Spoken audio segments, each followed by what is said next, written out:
చాలామంది రోడ్డు మీద యాక్సిడెంట్‌లయ్యి చాలామంది చనిపోతారు. చాలా ఊర్లలో చాలామంది నార్మల్‌గానే చనిపోతారు. వాళ్ళందరికీ వాళ్ళందరూ చనిపోయినప్పుడు మనమేం పట్టించుకోం కదా అన్నయ్య. ఎందుకంటే వాళ్ళు మన వాళ్ళు కాదు కాబట్టి.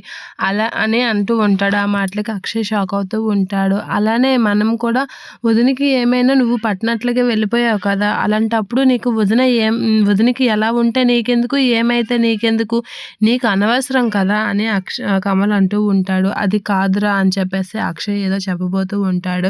ఇక శ్రీకర్ అయితే అక్షయ్ కాసి అలా చూస్తూ ఉంటాడు. ఎందుకన్నయ్య అది కాదు, ఇది కాదు అని మళ్ళీ చెప్తావు. వదినకి అంత దెబ్బ తగిలితే హాస్పిటల్‌కి వచ్చేవాడివి. వదినకి ఎలా ఉందో చూసేవాడివి.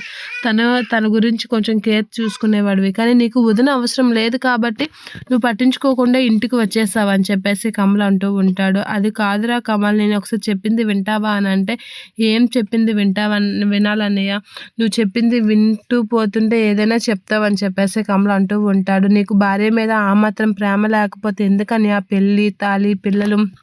అలాంటప్పుడు పెళ్లి చేసుకోవడం మానేయవచ్చు కదా అనేత అంటూ ఉంటాడు.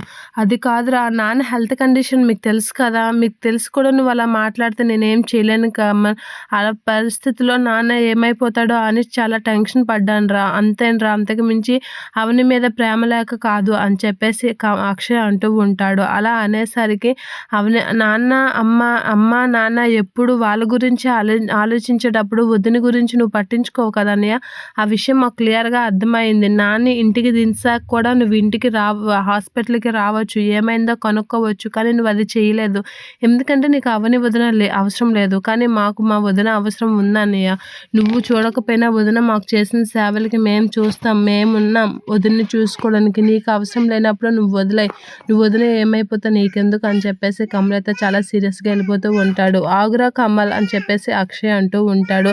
సరే అన్నయ్య, వదినకి బాగానే ఉంది. ఇప్పుడేం ప్రాబ్లం లేదని డాక్టర్ చెప్పారు. నువ్వేం కంగారు పడకు అని చెప్పేసి శ్రీకర్ అయితే అక్షయ్‌తో అంటూ ఉంటాడు. అయినా నువ్వు ఒకసారి హాస్పిటల్‌కి వచ్చి వదినని చూస్తే మంచిగా ఉండేది అన్నయ్య అని చెప్పేసి అక్కడి నుంచి అయితే శ్రీకర్ కూడా వెళ్ళిపోతూ ఉంటాడు అక్షయ్‌తో.